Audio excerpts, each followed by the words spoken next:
Good morning. Hello, everybody, and welcome. Welcome to Mind Monkey's Welcome Bananas Optional, a regular LinkedIn live stream where we name, explain, and reframe the most common hesitations that get in the way of the success we deserve. I don't want to go on too long because I'm already sat next to on screen my amazing guest. So enough of me.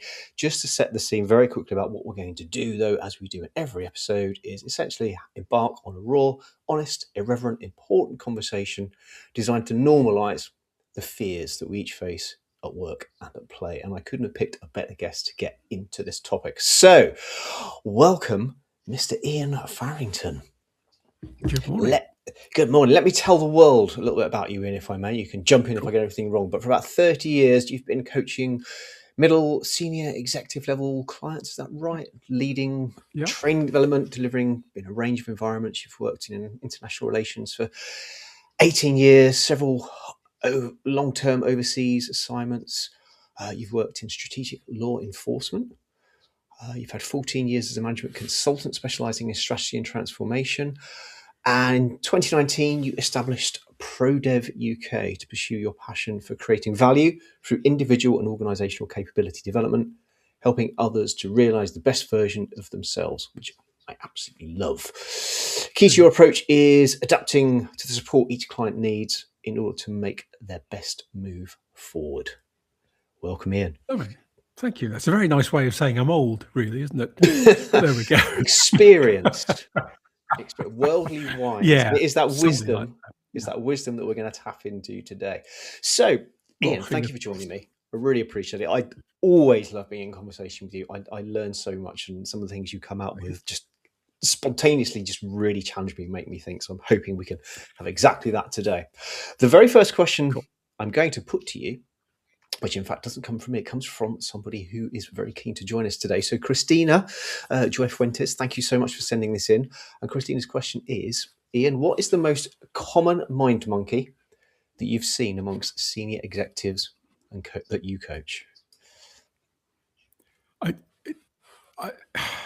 It's a weird question because it sounds straightforward and then you get into the reality of it.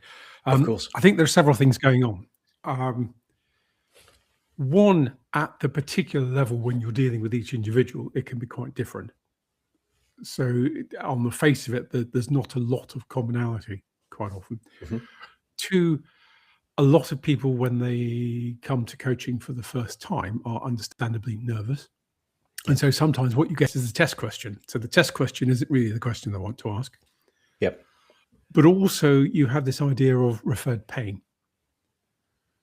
And it's that idea that, a toothache is often actually assigned as a heart problem. Mm-hmm. Yeah. And a hip ache is obviously assigned as and this works with the mind as well. So quite often what you'll get is someone who comes to you with problem A because that is what is visible or comprehensible to them. Mm-hmm. But it's not the issue. And so you kind of have to work towards what's going on.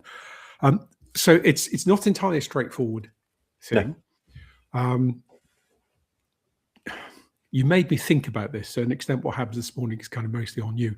But sort of thinking it through is when you then start to abstract, you get into an interesting place where in some ways I'd say a lot of what's going on comes down to fear of the light or fear of the dark. Ooh, and I'm happy to expand it on that and scale if you like. Yes, yeah. But in the interim, before we get there, I think also I'm becoming more concerned that actually the bigger fear that people are trying to work with is becoming fear of fear. And this idea that fear must be eradicated, fear is bad, fear is terrible. Actually, most fear is well-grounded. Yep. It's just not well-calibrated. And that's where it goes wrong. Yep. If you think, if you are scared, what if I get this meeting wrong? What if I get this investment wrong? Great. I'd be terrified if you didn't, because every sensible person should have that doubt. They should have that fear.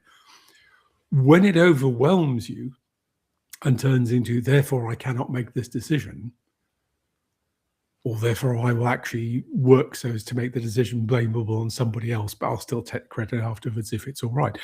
That's when things start going wrong. And that's about calibration and response. And in a sense, what we are maybe increasingly dealing with is dealing with our response to fear as a bad habit. Oh, I like that. Yeah. Yeah. Yeah. Yep. So it is entirely reasonable if you met a sort of bitey snake that hissed at you to have a fear of snakes.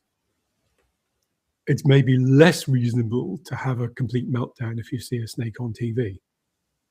And most of us recognize that, so we try and get help with it. What we help with is not the snakes. It's not the reasonable thing of venomous snakes are dangerous, beware. It's the unreasonable habit that we've developed around that fear and doubt. And often it's about how we shift that. And we talk about monkeys and we talk about chimps. You'll be familiar with the brilliant work that Steve Peterson's team have done over the years and the Chimp Paradox. And that basic idea that one of the problems is whenever we are reacting to an event, especially one that we find challenging, both the human and the chimp respond, but the chimp is twice as fast and twice as strong. Yep. So it gets there quicker and it holds the strong ground. If you remember those heady days when we were allowed to play things like King of the Castle, strong chimp on top of the castle is probably going to win the day. Yeah. And that's why nanas really matter. Because part of what we need to do is think about reshaping habits. Yeah. And the reshaping of habits comes in part from recognizing when they tend to step in and take a hold, but then having the kind of the mental nana that goes, right, the chimp's going to come after this, I need to distract it. And if you go into the basic techniques that you see in NLP and CBT, where you look at people who are getting into bad habits and want to change them, funnily enough, that pattern actually feels quite familiar and quite useful in this space. Because it's about recognize, stop, rethink, reset, now, react. And all of that is actually just a nice, simple way of getting in the chimp's way long enough to allow the human to get there and go, no, we're going to deal with this like a grown-up. Yeah. We're not going to throw a tantrum. We're not going to beat the what's it out of someone on a Friday night because we had an argument at the pub. We're actually going to stop and be reasonable and calibrate what the right response should be. Yeah, absolutely. Yeah. My mind is fizzing. There were so many points where I'm like, oh, tell me more about this. Yeah, tell me more about that. Yeah, fine. So unpack exactly one from that. Exactly what I was hoping for you. So thank you so much. This is great. Right. Let's begin with the one word that came out sort of several times within that sort of explanation: calibration.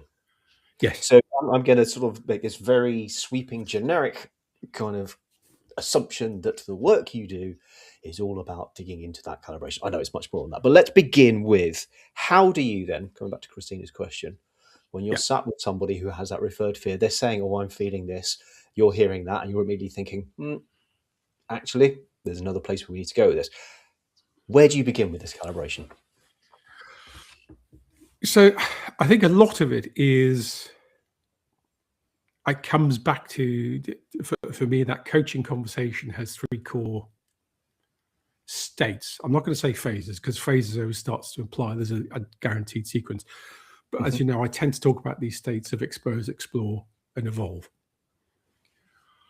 And a lot of the coaching conversation is a dance between exposing and exploring. Yeah. And how you do that to encourage, in particular, our clients to explore and expose for themselves what's going on. So actually, the first thing, particularly in the coaching context, is teasing out what these things mean. There are lots of things out there that are now happily called syndromes. Well, a syndrome is a persistent state, persistent response. It is a bad habit in that sense. Yeah. And there are lots of things that aren't bad habits. They're not persistent. They just happen now and again. So let's stop calling them syndromes. Let's stop mistagging. Yeah. But hidden in that is this idea that there are events that cause responses, or there's the apprehension of event that causes a response, and often a preemptive response. Yeah.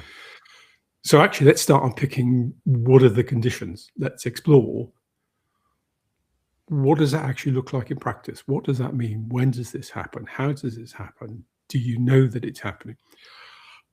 And what you will find a lot of the time is as you start to open this up, the coachees themselves get into that sort of thread that sort of says, well, and then this happens. Oh, funny enough, and that happened last week, and it keeps happening. And they ideally, as you want it to be, they discover for themselves. Actually, it's not about the pain in the tooth or the pain in the arm. It's recognizing there's something deeper in the gut. Yeah. Now, that then becomes about listening, prompting, encouraging them to map the full picture, which, as you well know, as a coach, is often the really frustrating bit when you've seen something before, when you have a good idea where this is heading. You can't, you mustn't, it doesn't Absolutely help. must not. No. But it's maybe one of the greater challenges of our business is holding the silence to allow the client to complete that journey for themselves, because that will always be the most powerful outcome.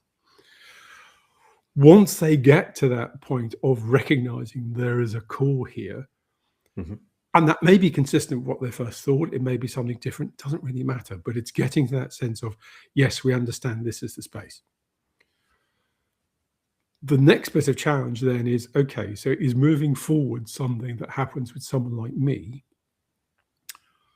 or, and it does happen, is moving forward actually going to take something a bit more fundamental and maybe something a bit more in the counseling or therapy space? Yeah. I did have one client many moons ago who, again, presented with this idea that the problem was communicating with his team. And it didn't quite make sense from his description. And we went at it, and actually it took several sessions. And then when we finally broke through, what came out was, essentially, he didn't want to open that door because the last time he opened that door, he had a breakdown. Okay. Yeah. And then we kind of realized that's actually where we're at. But it's slightly different. And actually, I'm a coach. I've done some counseling training, but I'm not a counselor, I'm not a therapist. We need to take this in a different direction. So you can end up at that extreme. But, the change for him 3 months later after a bit of counseling, completely different, whole bunch of things then sort themselves out. So there is a bit about getting to the right place. More often, it's in a space where people like you and I can help, where it is more about, especially learned behaviors in the world of work. And where we all talk about culture, we all underestimate culture, and we all tend not to see how culture shape us. So, surprise, surprise, we tend to miss the erosion of that boundary between corporate culture and our own culture. And in particular, when those cultures are at odds. Yeah. And I've been there myself, a couple of times. It took me far too long to realize the culture and I are just never going to be happy, playmates. Because you don't want to think that way. And it's not how the mindset works. So you can start to move then into a position where you say, okay, fine. Now that I get that this is not a deep-rooted issue in me. I get that this is not a deep-rooted problem about communicating with the team or a deep-rooted problem about X. This is actually, I'm working at odds to the kind of person I want to be. Right. So now, how do I want to resolve that? And then, of course, you can then open up into a whole bunch of other questions around, do I want to change? Do I want them to change? Or do I want to change my circumstances? And they're all valid responses. So there is that bit of getting down to explore, identify what the core is. Once you've understood what the core is, it's then what's the appropriate next evolution of that? And what's the best help for that evolution? And then sometimes, at the simplest level, it's about just having tools and techniques.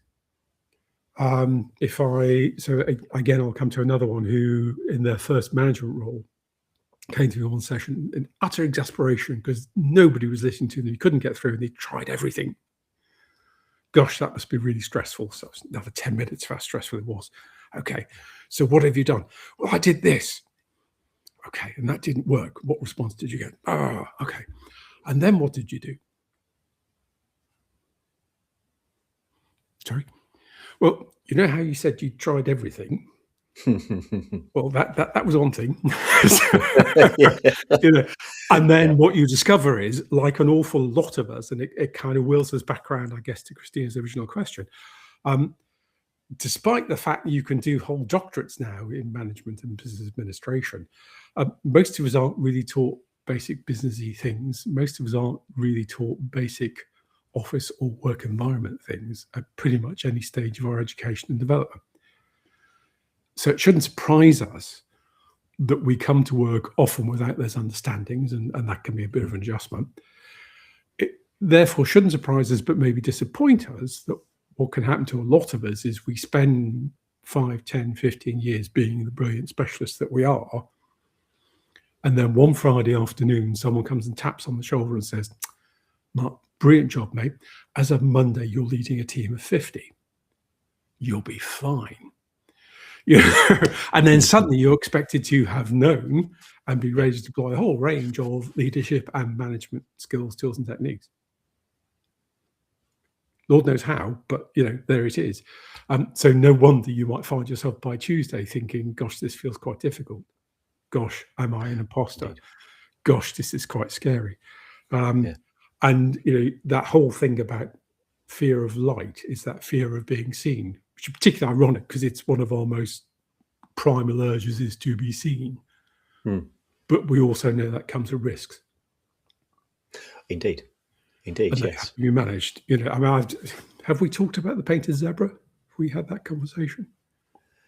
Let's have it now. Let's do it again. Okay. So let's share it. A couple of times I have been told that this is true, but have never seen a proper attribution. So I'm going to stay with the view it's probably apocryphal. Okay. The idea is that you have a wildlife crew following a dazzling zebra across the grasslands. And, surprise, surprise, when you stick a camera on a dazzling zebra, basically it looks like a blurry barcode. So you can't really make sense of it. So they did this for several days, getting nowhere, all very difficult. What are we going to do? And someone has a brilliant idea. What we will do is, in the middle of the night while they're all asleep, we'll creep up to one of them and we'll put a circle on its backside, because then that will stand out on the camera and we'll be able to track it. And then we'll be able to explain the story much more effectively. Okay, so they do this. And then the following day, they come back, they catch up with the dazzle, and they're tracking, but they can't find the zebra. And I think, well, it was a blasted big red spot. How can we not see it? Well, never mind. We'll see how tomorrow goes. So the next day goes, and the following, still can't find this zebra. Day 3, it's kind of, no, something is wrong here. So what are we going to do? Well, we'll retrack our steps. So they drive the track back to where the dazzles come from.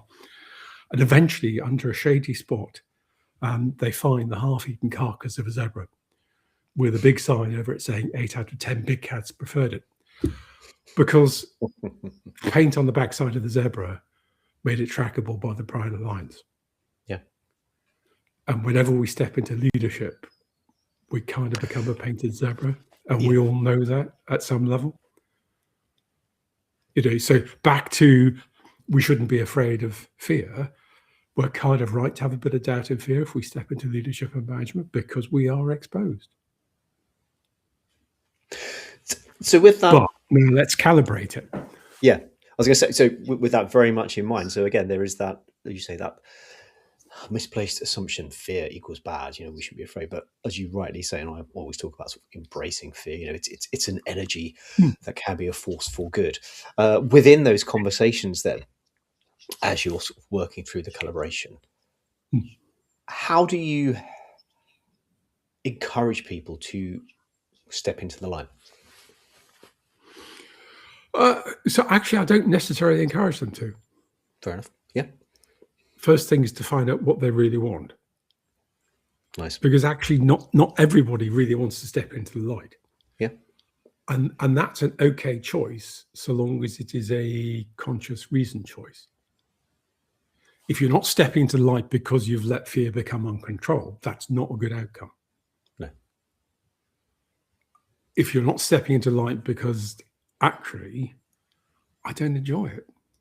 It's not me. My space is working within the dazzle rather than standing out from it. That's an entirely fair position. and you can own that, but don't not do something because fear has become overwhelming. So part of the conversation is then how we go around that space of what are the drivers for that choice. So does this then bring you back within that conversation? You mentioned this a little bit earlier around, the what is it you really want? So, the values, the purpose, the sort of the individual direction, the schema, the sort of culture they're brought up with that, again, could be playing at odds with the nature of the business and the company, or, in its very simplest terms, the job they've been asked to do. Yeah. You're sort of stepping back into their story, their journey. Yes.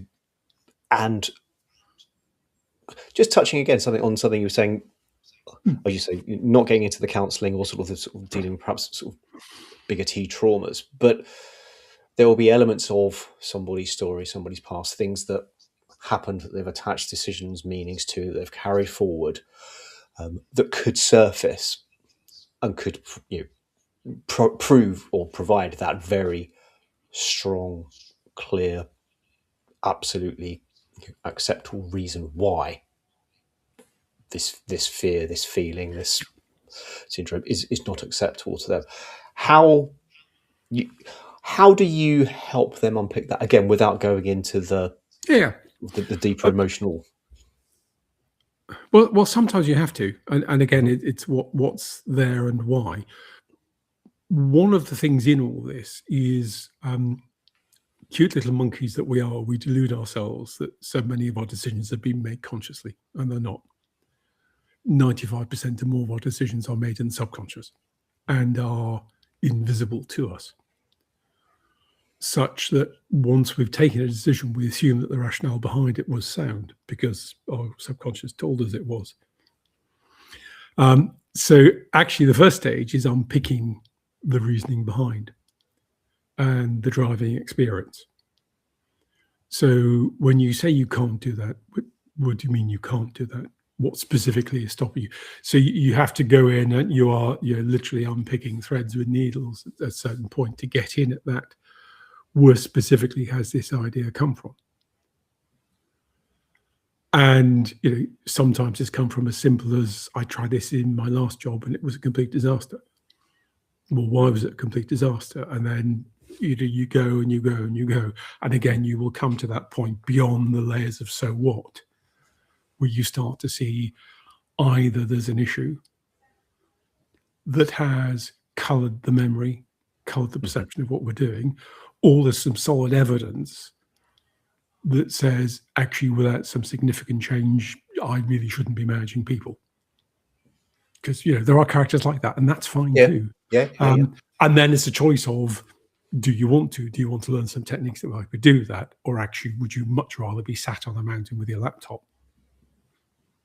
And none of this is about presuming that people should stay in their comfort zone, because we don't learn, we don't grow without pushing beyond that. Indeed, yeah. But it's understanding opportunities to stretch versus boundaries to what's actually going to work for us. And none of that is written in stone. It's not the same for everyone, and it won't be the same for each of us over time. Because, of course, this is the other thing, and it's the old issue, well, we tried that before. Yeah. If you tried it before and it didn't work, that's tending to stack the weight of the dice. But let's understand why it didn't work before we just assume that it was the solution that was the problem. And if it is, it is. But actually, that's not wasted time either, because if you are going back and understanding that, if we started from this point of concern of, I'm not really sure that I'm doing the right thing in this organization. Well, why? Well, because I don't want to do this. Well, why? Because last time it didn't work. Why didn't it work? Because the market won't sustain A, B, and C. Have you explained that to your colleagues? So these things can be simple short stories, and they can simply just understanding how the facts come together. Sometimes they're more about emotions. Sometimes they're more about back to our theme for the day, they're more back to the bad habit I've attached to a fear. And once you've helped somebody, as you say, sort of get into that realization of, okay, yes, I haven't done everything. There was this other thing. I'm aware of that. You've set that kind of baseline for the calibration you mentioned. Yeah. And then we're getting into, okay, let's work on establishing better habits. And by better, I mean habits that serve you in a way that move you to where you want to be. Tell me a little bit more about that journey, like those kind of conversations. So at their most basic, it comes back into those versions of the NLP, CBT, ABC notions. And I use stop as a variant of that. I use choice as a variant of that. So it's about finding that snappy idea that works for you so that you can own it. And that has to do a number of things. One, it has to get into the habit of predicting the rain. So what do the clouds look like before it rains? Yeah. So when you're at work, what does it look like before there's an argument? What does it look like before there's a challenge about A, B, and C? If you have a problem with that relationship, what does it look like in the lead up to that happening? So that you start to be able to anticipate. Mm-hmm. Because that gives the human a chance to get in ahead of the chimp. And therefore that allows the human to start to say, okay, right, I'm going to get my mental nana ready because at some point I'm going to need to call stop. And then you can either say that, I mean, I've heard one or two people literally do stop physically and call stop out loud because that's what they needed to invoke that mind snap. Yeah. For other people, the ABC approach works from CBT. Whatever model you can adapt easily to go, this is approaching, I need to put the human in charge. And then you need to think about, so what are the tools that are then going to help a human? So these are the questions about, okay, what am I seeing? Why does it matter? What do I fear? What's the evidence for what's going on? What tools do I already have? Or through working on my own or with my coach, am I developing that I can now bring to bear to recalibrate my response to something that's more appropriate? And again, that's I'm doing that in that generalized form because that's a scalable response. Of course, yeah. For some things, that's a 5-minute conversation. They've got it and they're off. For other things, you may be having this conversation over 3, 4, 5 months. Indeed. And the harder something is buried and established, the more you're going to have to kind of dig into the roots to dig it out. But it's that same process and trusting the process. And I think that kind of leads me to looking at time, what may be sort of my last question, but it's quite a big one. This idea of sort of the stickiness of these new habits, as you say, that the deeper you need to dig, the harder or the longer the journey will be in order for these new sort of beliefs to establish. So there's something I've been playing with this week around the idea that sort of practice doesn't make permanent, practice makes proficient, but it's still the mindset that makes permanent. And I wondered, how would you take? What were your thoughts on that?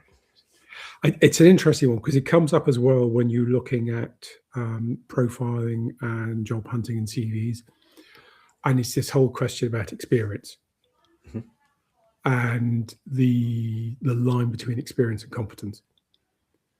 And it's not a bold straight line. No. And repetition on its own kind of takes you nowhere. And of course, as you know, one of the working definitions of madness is repeating the same action in the expectation of a different result. Yeah. So practice alone is not enough. It's about intentional practice. Yeah.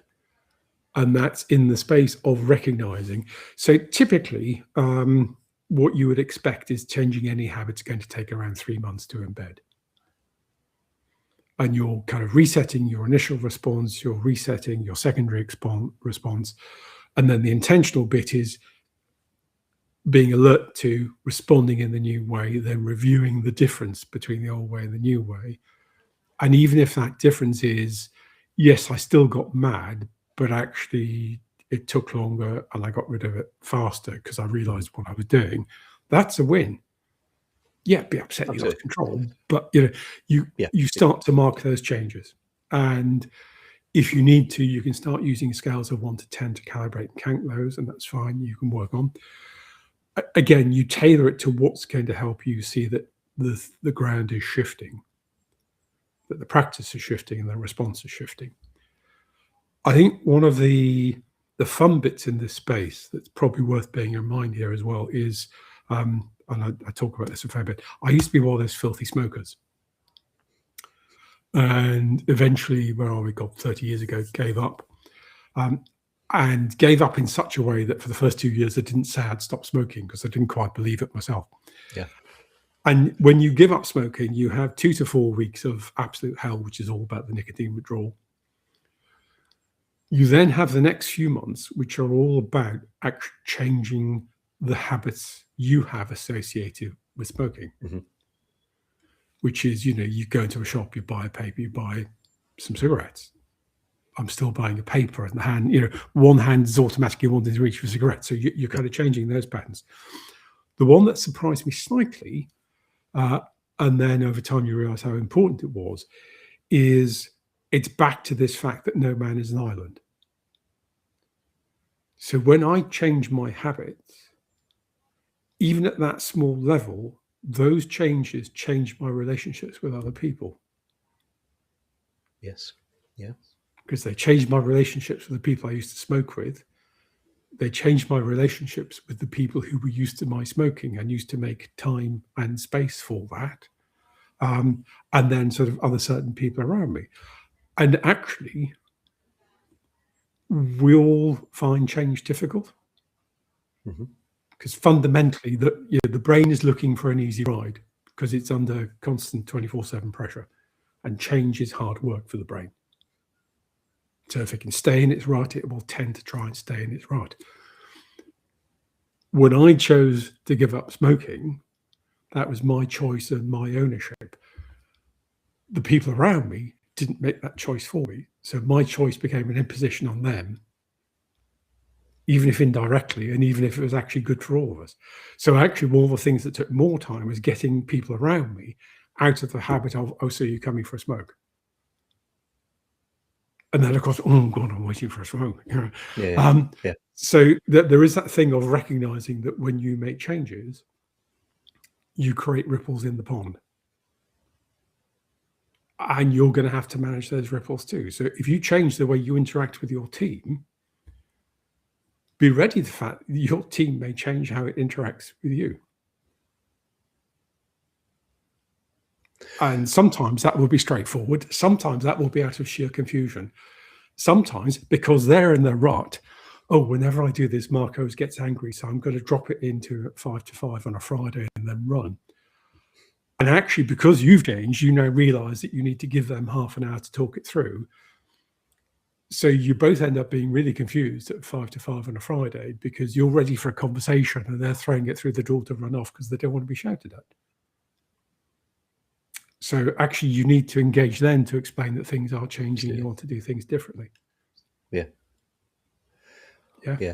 Which, when you think about it, it suddenly magnifies, doesn't it? The sort of the implication and in some ways the sort of the pressure on ourselves. So I don't want to sort of talk ourselves back from the amazing work that we do, but when you introduce somebody to this sort of the possibility of what they can become, how they can become aligned, how they can unpick these historic sort of beliefs and dangers and sort of tripwires and things, and they start to get excited about that, but then become aware that, as you say, there are ripples, there are implications, this will affect other people. This is much bigger than just the decision they're making to better themselves in a way that's right for them, which it's scary. It makes it even scarier than facing your own monkeys. You're now having to take on some other people's monkeys as well. Which, coming back to the senior sort of leadership levels that you work in, obviously there is a responsibility there. But again, for that individual sat with you in that moment, who has braved, like you said at the very start, that initial brave, vulnerable conversation of, I think I need help. And now we're saying to them, you do. but this is going to have this this outward effect on those around you, and there may then become conversations around how they need help. And yes, you have a responsibility, but equally, and we both know this and what we do, the responsibility sits within ourselves at all times. Those team members who are thinking of throwing the hand grenade in at 5 to 5 and running, there's something going on there with them. So yes, it's enormous. Well, It's it's enormous. a funny thing. Come back to the monkeys. Yeah. We now use the term nitpicking to mean something bad. Actually, in a monkey colony, it's a really important social bonding activity. Yeah. So there is this strange thing around. Yes, it does mean you're going to have to talk to your team in a different way.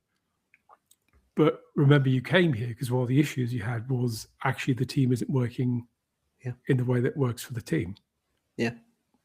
Maybe we're now finding out how to open up that conversation.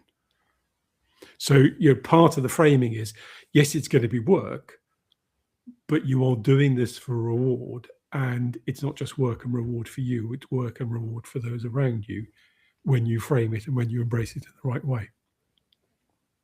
Exactly that. Which is why someone like yourself does this so very, very well, Ian. Thank you so much. We could talk for hours. I'm going to have to get you back as well, because I just love the way you think. I love the way you explain things. And it's just it's a joy to hear you in action and on a roll. So we'll do this again. Ian, people can find you on LinkedIn. You can look up ProDev UK. Where is the best and how is the best way to get in touch with you if people would like to know more about your work? So because I'm in the GDPR row with certain people on my website, come to LinkedIn, got my contact details there. Easiest thing there is just send me an email. So it's Ian Farrington at prodevUKlimited.com. And let's have a chat. Amazing. And anyone who takes you up on that offer will have just the most delightful chat, as I always do with you. Thank you. My sincerely. pleasure. It's been an absolute pleasure, which I knew it would be. That's it for this month's episode of Mind Monkeys. We are back in May. My next guest, I will introduce and tease on LinkedIn. I'm going to let this one just permeate and percolate now, because it's been such a great half hour. Thank you, Ian. Thank you, everybody, for tuning in. This will be available to watch back on LinkedIn as always, and it will be up on YouTube shortly as well with all those previous episodes. So take care. Enjoy your Friday. Thank you all.